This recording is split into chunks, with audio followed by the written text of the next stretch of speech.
स्वागत है आप सभी को आज के सेशन में।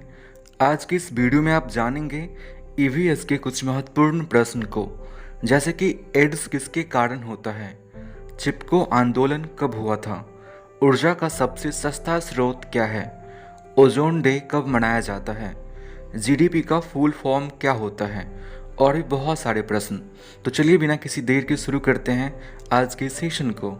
पहला प्रश्न है, पादप सूरज के प्रकाश को उपयोग करते हैं। पादप अर्थात पेड़ पौधे सूरज के प्रकाश को उपयोग किस रूप में करते हैं? तो पेड़ पौधे अपने भोजन बनाने के लिए सूरज का प्रकाश का उपयोग करते हैं, जिस प्रक्रिया को हम प्रकाश संश्लेषण कहते हैं। तो इस प्रश्न का सही उत्तर है ऑप्शन सी, प्रकाश संश्लेषण के लिए पादप सूरज के प्रकाश को उपयोग करते हैं। अगला प्रश्न है, जंतु जो दूसरे जंतुओं का भक्षण करते हैं, अर्थात वो जंतु जो दूसरे जंतु को खाते हैं, उसे क्या कहते हैं? आपके ऑप्शंस हैं शाकाहारी, मांसाहारी, सर्वाहारी या फिर उपरोक्त में से कोई नहीं। तो वे जंतु जो दूसरे जंतु को खाते हैं उसे हम मांसाहारी कहते हैं। ऑप्शन बी मांसाहारी। अगला प्रश्न है, पर्यावरण जैविक घटक है। आपके ऑप्शंस हैं शैवाल, पेड़, बैक्टीरिया या फिर उपरोक्त में से सभी। तो सबसे पहले जान ले कि जैविक घटक क्या होता है। तो पर्यावरण में उपस्थित सभी सजीव पदार्थ को हम जैविक घटक कहते हैं। तो इस प्रश्न का सही उत्तर है ऑप्शन डी, उपरोक्त में से सभी, क्योंकि शैवाल, पेड़ और बैक्टीरिया ये सभी ही सजीव पदार्थ हैं। हालांकि बैक्टीरिया को हम अपनी खुले आंखों से नहीं देख पाते हैं, इसे देखने के लिए माइक्रोस्कोप की आवश्यकता होती है। तो इस प्रश्न का सही उत्तर है उपरोक्त में से सभी, ये सभी जैविक घटक हैं। अगला प्रश्न है, आहार श्रृंखला में मनुष्य क्या है? आपके ऑप्शंस हैं उत्पादक, अपघटक, उपभोक्ता या फिर उपरोक्त में से कोई नहीं। तो आहार श्रृंखला को मुख्यतः 3 भागों में वर्गीकृत किया गया है, उत्पादक, उपभोक्ता और अपघटक।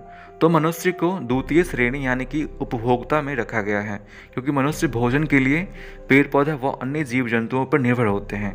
तो इस प्रश्न का सही उत्तर है ऑप्शन सी, उपभोक्ता।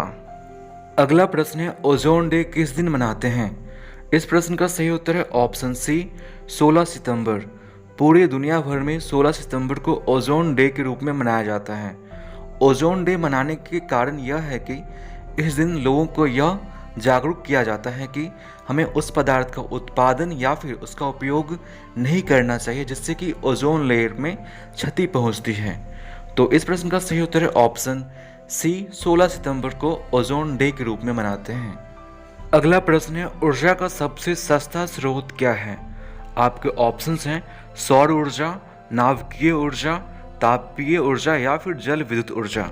तो ऊर्जा का जो सबसे सस्ता स्रोत है जो हमारे प्रकृति में उपलब्ध है वो है सौर ऊर्जा। सूर्य से प्राप्त सौर ऊर्जा को बहुत ही सस्ता और सरलता पूर्वक हम अपने दैनिक जीवन के उपयोग में ला सकते हैं। तो इस प्रकार हम कह सकते हैं कि सौर ऊर्जा ऊर्जा का सबसे सस्ता स्रोत है। ऑप्शन ए, सौर ऊर्जा इस प्रश्न का सही उत्तर है। अगला प्रश्न है, चिपको आंदोलन से जुड़े व्यक्ति का नाम क्या है? इस प्रश्न का सही उत्तर है ऑप्शन ए, श्री सुंदर लाल बहुगुणा। श्री सुंदर लाल बहुगुणा एक पर्यावरण चिंतक थे जिन्होंने 1973 ईस्वी में उत्तराखंड में चिपको आंदोलन का नेतृत्व किया। इस आंदोलन में लोगों ने पेड़ से चिपक कर पेड़ काटने का विरोध किया, क्योंकि लोग चाहते थे पर्यावरण का संरक्षण हो। तो इस प्रश्न का सही उत्तर है ऑप्शन ए, श्री सुंदर लाल बहुगुणा, जिन्होंने चिपको आंदोलन का नेतृत्व किया। अगला प्रश्न है, एड्स किस कारण होता है? आपके ऑप्शंस हैं HIV, TMV, हर्पीज वायरस या फिर बैक्टीरिया। तो एड्स HIV अर्थात ह्यूमन इम्यूनो डिफिशियंसी वायरस से होता है। ये वायरस धीरे धीरे हमारे शरीर के इम्यून सिस्टम को नष्ट कर देता है, जिससे कि अंततः मनुष्य की मृत्यु भी हो सकती है। तो इस प्रश्न का सही उत्तर है ऑप्शन ए, HIV से एड्स होता है। अगला प्रश्न है, कौन सा फसल गिफ्ट ऑफ एशिया कहलाता है? आपके ऑप्शंस हैं गेहूं, गन्ना, चावल या फिर ज्वार। तो चावल को गिफ्ट ऑफ एशिया के नाम से जानते हैं। तो इस प्रश्न का सही उत्तर है ऑप्शन सी, चावल गिफ्ट ऑफ एशिया कहलाता है। अगला प्रश्न है, भारत में वन्य जीव संरक्षण अधिनियम कब बना? तो देश में हो रहे अवैध पशुओं के शिकार, पेड़ पौधों की कटाई को रोकने के लिए वर्ष 1972 ईस्वी में वन्य जीव संरक्षण अधिनियम बनाया गया। तो इस प्रश्न का सही उत्तर है ऑप्शन सी 1972। अगला प्रश्न जो है आप लोगों के लिए, जीडीपी का फुल फॉर्म क्या है? अगर आपको पता है जीडीपी का फुल फॉर्म क्या है तो कमेंट बॉक्स में ज़रूर लिखें। चैनल पर नए हैं तो चैनल को सब्सक्राइब कर लें। जल्दी मिलते हैं हम अगले वीडियो में। जय हिंद, वंदे मातरम।